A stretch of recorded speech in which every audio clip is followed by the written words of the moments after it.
Здравейте! Днес ще приготвим домашни гофрети с кисело мляко. Ето и необходимите за целта продукти. 3 чайни чаши брашно, 3 чайни чаши кисело мляко, 2 супени лъжици захар, 1 чайна лъжица сол, 10 грама бак пулвер, също така олио за намазване, 2 броя ванилийки, 2 супени лъжици канела и 6 броя яйца. Сега ще приготвим гофретите. В дълбока купа смесете заедно яйцата, солта, захарта, ванилията и киселото мляко.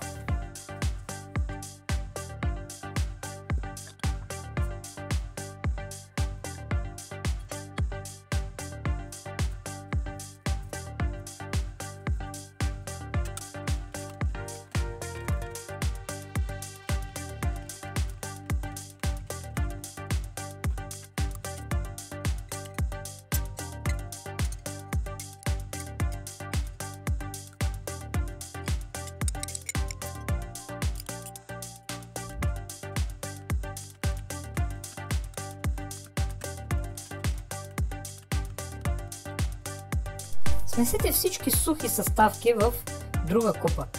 Разбъркайте ги и ги прибавете към другата смес.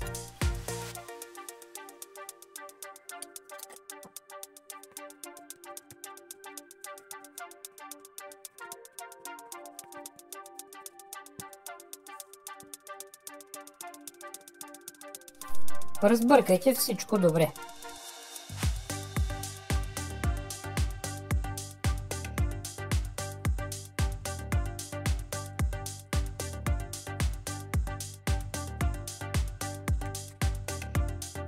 След като сместа за гофретите е готова, намазнете уреда за гофрети и го загрейте.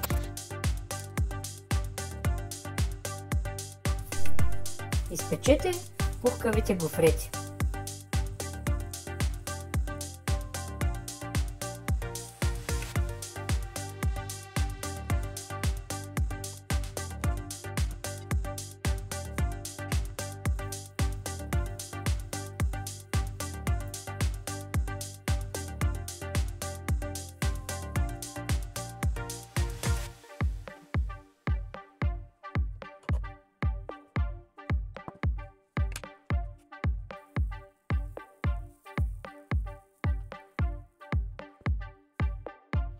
Добър апетит! И не забравяйте да се абонирате за още кулинарни приключения!